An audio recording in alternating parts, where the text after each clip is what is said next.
भय मुक्त समाज बन गया। मेरे साथियों, आज योगी जी ही हैं प्रदेश के अंदर, ये माननीय देश के अंदर माननीय मोदी जी हैं जिन्होंने गरीब को सम्मान दिलाने का काम किया है, हमें गुंडों से बचाने का काम किया है, इस देश को माफियाओं से बचाने का काम किया है। तो साथियों, आने वाला जो 2024 है, हमें इसमें यह देखना पड़ेगा कि जब माननीय नरेंद्र मोदी जी ने हमें आवास देने का काम किया, हमें शौचालय देने का काम किया, हमें विधवा पेंशन देने का काम किया, हमें स्वास्थ्य की सेवाएं देने का काम किया, हमारे नन्हे मुन्ने बच्चे यहाँ मौजूद हैं, उन्हें शिक्षा का इंतजाम करने का काम किया, माता बहनों को सम्मान देने का काम किया, किसानों की खेत में हरियाली लाने का काम किया है। तो मेरे साथियों, हमें 2024 के अंदर भी नरेंद्र मोदी जी की सरकार को बनाना ये हमारी मजबूरी हो जाती है, क्योंकि अगर हम भाई नरेंद्र मोदी जी की सरकार को नहीं बना पाएंगे, माननीय नरेंद्र मोदी जी को नहीं ला पाएंगे, तो जो महिला का सम्मान रह गया है वो हम कैसे दिला पाएंगे? जो हमारे गरीब परिवार के पास आवास मिलने को रह गया है वो हम कैसे दिला पाएंगे? जिनके पास स्वास्थ्य कार्ड नहीं पहुंच पाए हैं, हम उन्हें स्वास्थ्य कार्ड की योजना से लाभान्वित कैसे करा पाएंगे?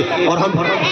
जिन किसानों की खेत में अभी हरियाली आने को रह गई है, हम उनकी खेतों में हरियाली कैसे ला पाएंगे? मेरे दोस्तों, अगर कहीं ना कहीं कोई योजना से वंचित रह गया है तो मेरे साथियों, ये भाई नरेंद्र मोदी जी ने कह दिया है, अगर किसी के पास आवास नहीं है, किसी के पास रोजगार नहीं है, किसी के पास कारोबार नहीं पहुंच पाया है, किसी माँ बहन के पास अगर शौचालय नहीं पहुंच पाया है, तो इसकी गारंटी मैं लेता हूँ।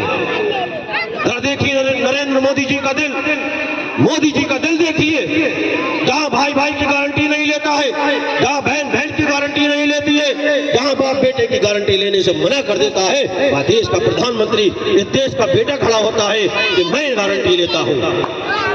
वो काय की गारंटी लेते हैं? वो लेते हैं इस देश को विकास के